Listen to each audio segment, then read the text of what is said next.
Hello friends, आप सबका हार्दिक स्वागत है एक बार फिर से भव्या क्लासेस जोधपुर के एजुकेशनल प्लेटफॉर्म पर। पिछली क्लास में हमने कक्षा 10 का जो हमारे एक चैप्टर है समांतर श्रेणी, इसका इंट्रोडक्शन हमने किया था। इसका हमने क्या किया था? इंट्रोडक्शन किया था। आज हम इसी प्रश्नावली का क्वेश्चन नंबर 1, जिसमें 1 से 4 प्रश्न दे रखे हैं, उसको हम आज सॉल्व करेंगे। बिना टाइम खराब किए हम बढ़ते हैं अपने प्रश्न की ओर। देखें, पहला प्रश्न क्या दे रखा है कि किसी भी निम्नलिखित स्थिति में संबंध संख्याओं की सूची एपी है तो क्यों है और नहीं है तो क्यों नहीं है। यहाँ पे देखें, आपको दे रखा है प्रत्येक किलोमीटर के बाद टैक्सी का किराया जब प्रथम किलोमीटर के लिए कितना दे रखा है? 15। तो अब देखो, जैसे दे रखा है वैसे ही आप लोग लिखते जाओ। प्रथम किलोमीटर यानी कि ये आपका क्या हो जाएगा? ए कितना हुआ? 15। फिर उसके बाद उसने क्या बोला? अतिरिक्त किराया यानी कि डी, वो कितना दे रखा है आपको? 8 रुपए। तो देखो, A1 आपका कितना हुआ? 15। A2 क्या हो जाएगा? A प्लस डी, यानी A का मान कितना है? 15 प्लस D का मान कितना? 8, यानी 15 और 8 कितने हो गए? 23। फिर आप निकालोगे तीसरा, यानी कि A प्लस 2D, यानी A की वैल्यू कितनी है? 15 है। ये 2 इंटू डी का मान हमें दे रखा है कितना? 8। तो ये हुआ 15 प्लस 8 दूनी 16। तो ये आपके पास कितने हो गए? 15 और 16 कितने हो गए? 31। ठीक है। इसी प्रकार से जब हम आगे चलते हैं तो हमें निकालना है A4, जिसे हम लिखते हैं A प्लस 3D। तो A की वैल्यू तो 15 प्लस 3 इंटू डी का मान कितना है? डी का मान आपको दे रखा है 8, यानी 15 प्लस 8 या कितने हो गए? 24। इन दोनों को अगर आप जोड़ते हैं तो 4 और 5 हो गया 9, 2 और 1 हो गया 3। अभी ये एपी है या नहीं, ये कैसे पता करें? तो आप लोग देखो, आपको क्या करना है, यहाँ पे डी निकालना है। कैसे निकालोगे डी? ध्यान से सुनो। डी निकालने के लिए हमें पढ़ना पड़ता है A2 माइनस A1। A2 का वैल्यू कितना? 23। A1 का वैल्यू कितना? 5। तो बराबर में कितना आया भाई? 8। फिर निकाला D2, यानी कि A3 माइनस A2। A3 की वैल्यू आई मेरे पास 31, A2 की वैल्यू आई मेरे पास 23। 23 में से घटाओगे तो आया 8। फिर जब आप इसके अंदर और आगे निकालते हो D3 की वैल्यू, तो क्या होती है? A4 minus A3। A4 का मान हमारे पास ऑलरेडी निकल चुका है, वो है 39। और A3 का मान आपको दे रखा है, कितना दे रखा है? 31। तो यहाँ पे लिख देंगे 31। तो कितना आया? 8। तो आप लोग लिख सकते हैं कि D1 बराबर है D2 बराबर है D3, इसलिए ये क्या होगा? AP होगी। ये आपका हो गया इसका पहला क्वेश्चन। कोई डाउट नहीं? तो आप इसका स्क्रीनशॉट ले लीजिए ताकि आप बाद में इसको आराम से लिख सकते हैं। नेक्स्ट क्वेश्चन के लिए बढ़ते हैं। यहां लिखा हुआ है किसी बेलन यानी कि सिलेंडर में उपस्थित हवा की मात्रा, जबकि वायु निकालने वाला पंप प्रत्येक बार में बेलन की शेष हवा का कितना निकालता है? 1/4 भाग बाहर निकाल देता है। तो आपको तो पता ही नहीं है कि सिलेंडर के अंदर पहले कितनी हवा थी, यानी कि सिलेंडर में पहले कितनी हवा थी। तो आपको पता होना चाहिए। सिलेंडर में जैसे मान लेता हूं ये एक सिलेंडर है, इसने खुद ने बोला। अब इसके अंदर मैंने मान ली हवा आपकी कितनी दे रखी है? 1 हवा दे रखी है। हवा की वैल्यू मैंने मान ली 1 हवा है। तो मैं यहां मान लू प्रथम में हवा कितनी थी? 1 थी। अब हर बार में माइनस कितना हो रहा है? 1 पॉइंट अपन दे रखा है यहाँ पे 1/4। तो यहाँ पे देखें तो A1 तो मेरा कितना हो गया? आपके पास 1 हो गया। अब अगर मैं A2 निकालता हूं तो मेरे को क्या करना पड़ेगा? A plus D। आपको D का मान दे रखा है माइनस का 1/4। तो यहाँ 1, फिर प्लस यहाँ पे आ जाएगा माइनस का 1/4।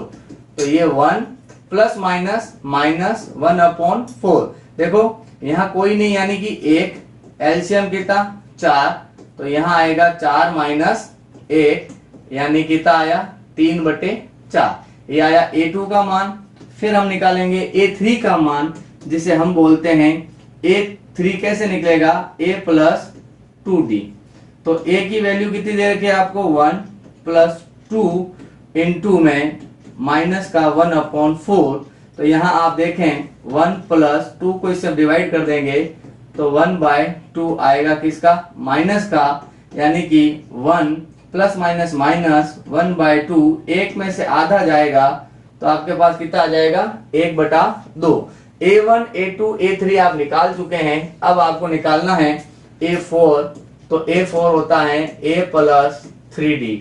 a का मान 1 प्लस 3 इंटू डी का मान आपको दे रखा है 1/4।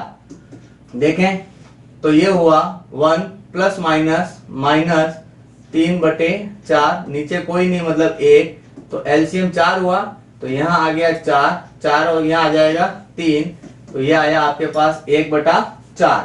अब देखें आपको फिर से क्या करना है, d1 ज्ञात करना है जो होता है a2 माइनस a1। a2 की वैल्यू हमने फाइंड की थी, कितनी है यहाँ पे, 3/4। तो 3/4। a1 की वैल्यू आपने फाइंड कितना किया है, a1 आपको ऑलरेडी 1 दे रखा है, यानी 1/1। तो यहाँ लिया 4, तो यहाँ आया 3 4 बार, तो यहाँ आएगा 4, तो यहाँ कितना आया, माइनस का 1/4। ये आपके क्या आ चुका है यहाँ पे, d1 का मान। फिर अगर आप और एक बार चेक करें तो d2 का मान जो होता है वो होता है a3 माइनस a2। a3 का मान आपको कितना दे रखा है, 1/2। a3 का मान है 1/2 और a2 का मान आपके पास है 3/4। दोनों के नीचे कोई नहीं, यानी कि एलसीएम कितना, 4। 2 के पहाड़े में 4 आ जाता है 2 बार, ये 1, 2 में से 1 गया तो कितना आया, 1/2। कितना आ गया, 1/2। तो यहाँ पे देखें d1 की वैल्यू क्या थी, -1/4 और d2 की वैल्यू कितनी आ रही है, 1/2। यानी आप लोग लिख सकते हैं कि d1 का मान बराबर नहीं होगा d2 के, इसलिए यह आपका AP नहीं होगा, यह आपका AP नहीं होगा। ठीक है, तो ये आपका क्वेश्चन हो गया। इसका आप आराम से स्क्रीनशॉट ले लीजिए जिससे आप इसको आसानी से बाद में लिख सकते हैं। बढ़ते हैं अगले प्रश्न की तरफ। यहाँ पे क्या बोला है कि प्रत्येक मीटर की खुदाई के बाद, मतलब एक गड्ढा खोदना है, जब आप 1 मीटर खोद लोगे, यानी एक कुआं खोदने में आई लागत, जब प्रथम मीटर की खुदाई की लागत कितनी है, जब 1 मीटर खोदोगे तो आपको 150 रुपए देने हैं। उसके बाद बोला प्रथम मीटर की बाद में जो प्रत्येक मीटर खोदोगे, यानी देखो अगर मैंने यहाँ एक कोई जमीन है, यहां से मैंने यहां तक खोदा 1 मीटर, तब तो मुझे कितने देने हैं, 150 देने हैं। फिर यहां से मैं नीचे 1 मीटर और गया तो इसने क्या बोला, 50 रुपए आपकी क्या बढ़ जाएगी, लागत बढ़ जाएगी। यानी पहले 150 था तो यहाँ आते ही कितना हो जाएगा, 250 बढ़ जाएंगे। ऐसे आपके नीचे खड्डा खोदते जाना है। तो अब आपको कह रहा है क्या इसमें आपके समांतर श्रेणी बनेगी या नहीं बनेगी। तो इसके लिए देखें क्या है, जो सबसे पहले आया वो आपके पास कितना है, 150 रुपए। उसके बाद लागत कितनी बढ़ती है, यानी डी आपको इसने दे रखा है कितना, 50। चलो इसको सॉल्व करके देखते हैं क्या आ रहा है। पहले ये तो हो गया A1, अब A2 निकालते हैं, यानी A प्लस डी, इसका मान कितना है, 150 प्लस 50, यानी कितना हो गया, 200। फिर हम निकालेंगे A3 का मान होता है A प्लस 2D, यानी कि 150 प्लस 2 इंटू 50, यानी 150 प्लस, यहाँ पे आप क्या कर सकते हैं, यहाँ आप लिखें 150 प्लस 50 दूनी 100, यानी 150 और 100 मिलके कितने हो गए, 250 हो गए। तो देखो A1 A2 A3 आपके पास आ चुका। अब आपको निकालना है क्या, A4, यानी कि A प्लस 3D। A की वैल्यू कितनी दे रखी है आपको, 150 प्लस 3 इंटू डी की वैल्यू कितनी दे रखी है आपको, 50, यानी 150 प्लस 50 इंटू 3, वो भी कितने हो गए, 150। तो ये कितने हो गए आपके पास, 300। अब देखो D1 निकालो, वो कैसे निकलेगा, A2 माइनस A1। A2 की वैल्यू कितनी है, 200। A1 की वैल्यू कितनी आ रखी है हमारे पास, 150। A1 की वैल्यू कितनी है यहाँ पे, ये 150। तो यहाँ पे आप घटा लीजिए 150 को, ठीक है। यहाँ आपको क्या करना है, 150 को घटा लीजिए, ये हो गया 150, तो 200 में से 150 गया, कितना बचा 50।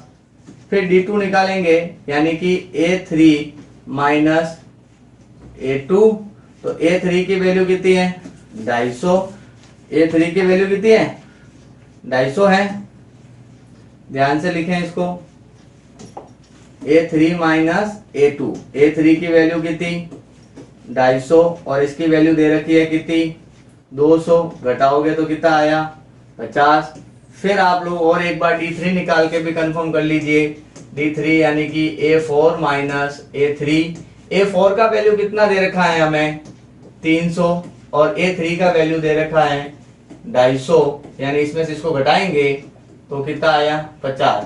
तो आप पाएंगे कि D1 बराबर है D2 के बराबर है D3 के, यानी आप यहाँ देखें तो आप कह सकते हैं तीनों बराबर हैं, इसलिए यह AP होगा।